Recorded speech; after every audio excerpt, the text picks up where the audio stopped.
bienvenue sur ma chaîne pour votre lecture intuitive pour ce mois de janvier 2024. J'espère que vous allez tous très bien. Alors, voyons voir ce que l'on a pour vous. J'ai l'impression que vous avez un bizarre mois devant vous. Les deux seuls arcanes majeurs que vous ayez sont dans votre énergie, avec le chariot et la mort. Donc, votre énergie sera l'élément majeur de ce mois de janvier. Pas les événements extérieurs, mais vous, ce que vous véhiculez comme énergie, comme intention, comme décision, sera vraisemblablement la plus grande source de force, de puissance de ce mois de janvier.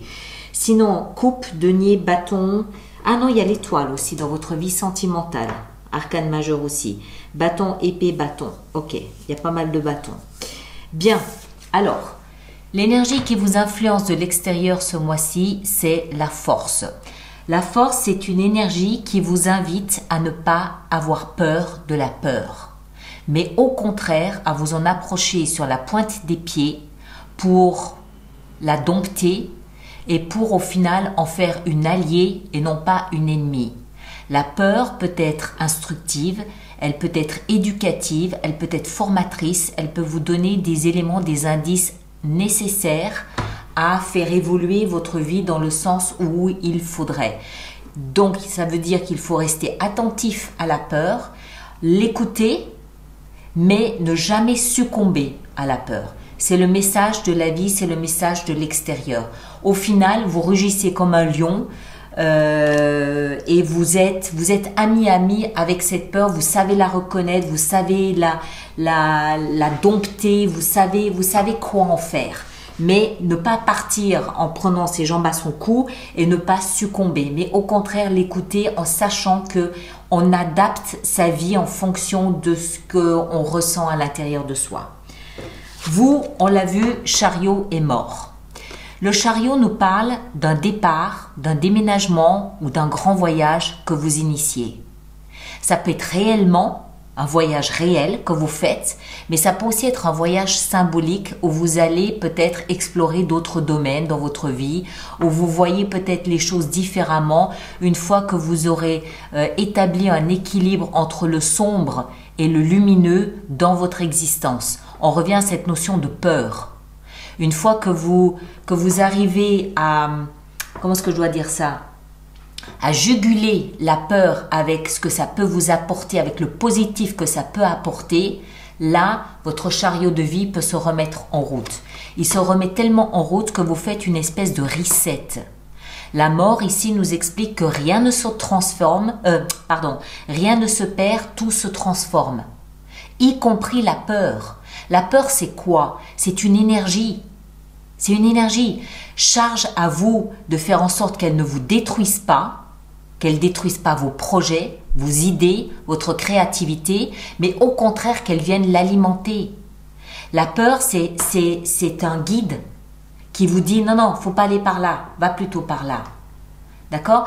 Donc, j'ai l'impression que ça tourne autour de ça ce mois-ci. Vous avez la mort qui vous explique ici dans votre énergie qu'il y a une sorte de grand reset, il y a une sorte de grand... on reprend tout depuis le début concernant un voyage, un déplacement, une expatriation.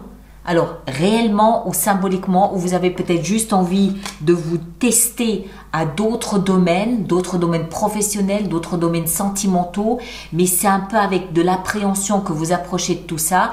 Et ce mois-ci, la force, tout ça, vous apprend comment aborder ces questions un petit peu spéciales, un petit peu tendues, avec beaucoup plus de confiance et puis quoi en faire au final.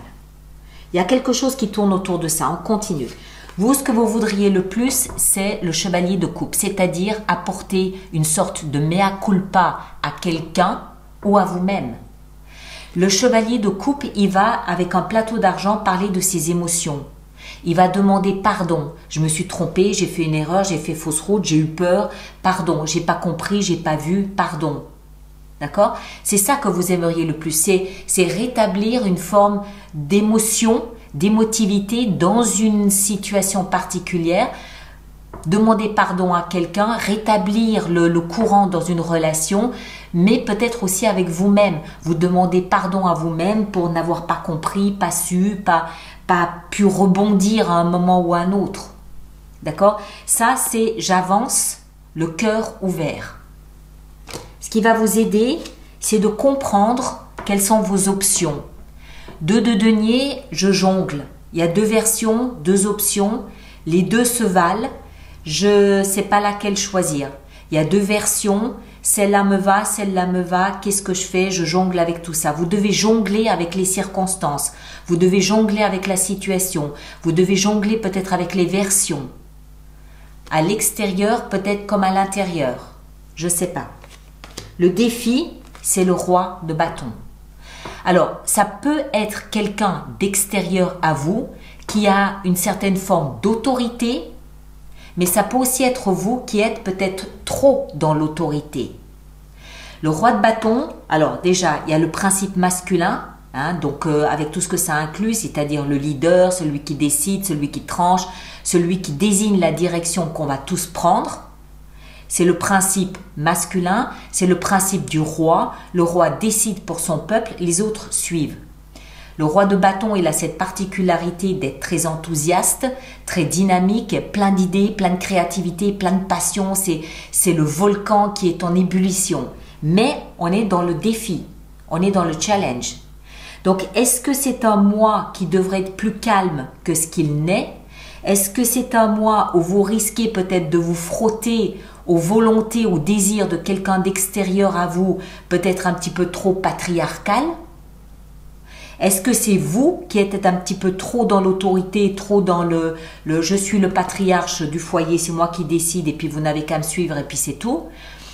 Je ne sais pas, mais il y a une forme d'autorité ici qui semble être un défi.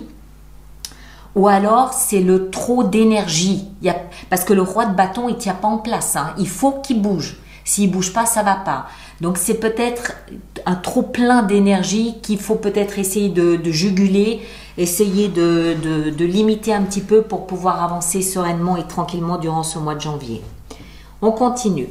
Votre vie sentimentale, on l'a compris, il y a quelque chose de particulier qui s'y passe. On a la lune. La lune, c'est le symbole des émotions. Mais les émotions qui sont cachées de notre conscient, y compris, d'abord des autres, mais y compris de soi-même. La lune, on n'oublie pas que son principe, c'est de se construire à l'abri de la lumière, dans l'obscurité. Et une fois qu'elle est pleine, qu'elle est bâtie, qu'elle est construite, le soleil vient se positionner en face d'elle pour illuminer sa vérité. Donc vos émotions sont cachées de tous, peut-être y compris de vous-même aussi.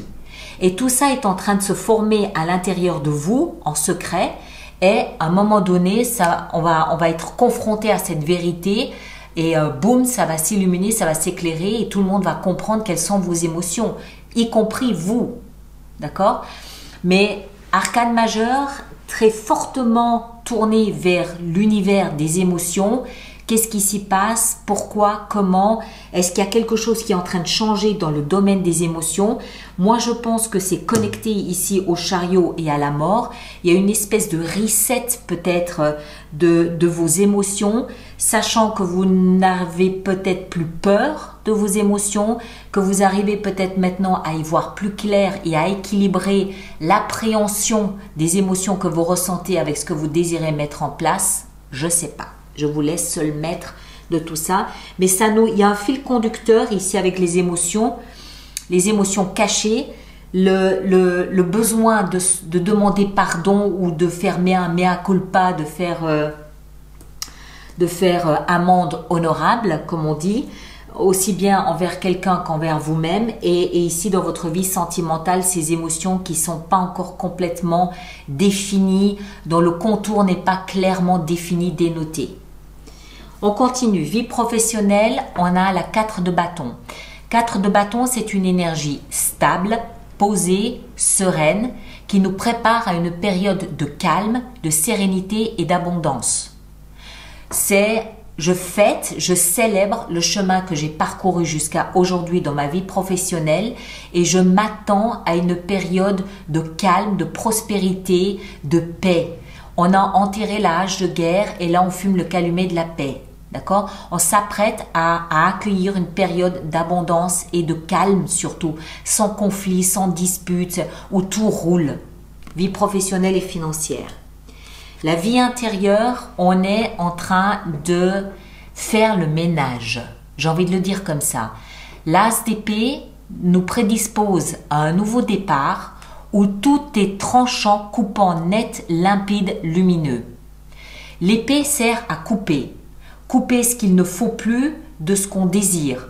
Couper ce qui est obsolète de ce qui est encore valide. D'accord? C'est coupant, c'est clair. La frontière est claire, limpide entre ce qu'on veut et ce qu'on ne veut pas. À l'intérieur de soi, on est en train de se préparer pour un nouveau départ, quelque chose de nouveau, où on voit clairement les limites de notre évolution. L'avant, l'après, c'est coupant, c'est net, c'est clair.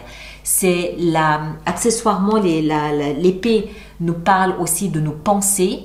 Nos pensées sont claires, sont nettes. Il n'y a pas d'ambiguïté. Il n'y a pas de deux jeux en même temps. C'est clair, net. Les bords sont nets de son chemin de pensée. D'accord? C'est au moins déjà ça. Et en fin de mois, on se retrouve avec un conflit à mener. 7 de bâton. Où chacun y va de son argument, de son point de vue, de son intérêt et de sa vision des choses. Et vous êtes ici et vous devez défendre votre point de vue à vous. Vous avez un point de vue qui visiblement ne fait pas l'unanimité. Donc tout le monde y va de son argument. Vous tenez le haut du pavé et vous battez vos points de vue, vos arguments à vous, votre intérêt à vous, votre profit à vous. Vous vous battez bec et ongle pour le maintenir, pour le protéger, pour le privilégier. Alors, ce qui sort clairement pour moi, c'est une sorte de conflit. Le mot est peut-être un peu trop fort. On va dire une sorte de confrontation entre une peur, une appréhension de quelque chose et vos émotions. Vos émotions sont dans une espèce de... Je ne vais pas employer le mot combat parce qu'il me semble être trop fort, mais on va dire conflit d'intérêts. Et vous devez peut-être vous réinventer en termes d'émotions pour arriver à satisfaire tout le monde, pour arriver à mettre tout le monde d'accord sur comment exprimer, comment exploiter, comment vivre ces émotions. Ça tourne autour de ça. D'accord? Évidemment, vous ne prenez que ce qui résonne et évidemment, vous adaptez à ce que vous vivez. Alors, on va préparer notre extension. Donc, tous ceux pour qui cette lecture fait résonance, je vous rappelle qu'il existe une extension, un approfondissement de cette lecture qui se trouve dans la boutique alice-nicolas.com. Et tous ceux qui vont régulièrement, le pendu, tous ceux qui vont régulièrement acheter des extensions, je vous rappelle qu'il existe un programme d'abonnement aux extensions de 3 mois, de 6 mois, l'impératrice. De 3 mois, de 6 mois, de 12 mois, nettement plus intéressant pour vous, plus avantageux pour vous. Toutes les informations sont dans la rubrique abonnement du site internet. On continue. Ici, le mea culpa avec le chevalier de coupe, 4 de denier. Ok. Ce qui va vous aider ici, de jongler avec les options, d'envisager, de discuter la reine de coupe. Très bien. Le roi de bâton ici dans le défi, cette espèce d'autorité, on a la 2 de denier, ok. La lune dans vos émotions, dans votre univers émotionnel, on a la reine de denier, excellent, ça me plaît bien. Vous avez 2 reines plus l'impératrice, hein. Principe féminin bien présent. Ici, 4 de bâton dans la vie professionnelle et financière, on a la lune. Ok. L'as d'épée, la 7 de coupe dans la vie intérieure. Ouais, c'est un peu nébuleux. Et en fin de mois, avec la 7 de bâton, le valet de bâton. Très bien. Ok, ça s'illumine, ça s'éclaire un petit peu en fin de mois. Mais je pense que c'est un mois qui va être un petit peu brumeux pour vous, où il va vraiment falloir trouver son chemin à soi, ne pas se laisser influencer et comprendre que la peur, c'est une amie, en l'occurrence. Elle n'est pas là pour vous embêter. C'est une amie, c'est une alliée. Elle a des messages à vous faire comprendre. Prenez grand soin de vous. Allez voir votre signe ascendant, votre signe lunaire. Vous faites une compilation des 3 lectures. Vous aurez quelque chose de plus personnalisé. Merci de partager, de liker, mais surtout de laisser vos commentaires pour que les autres personnes du signe du Gémeaux puissent comprendre un petit peu comment vous naviguez à travers ce mois de janvier. D'accord? Prenez grand soin de vous. À très bientôt. Merci beaucoup.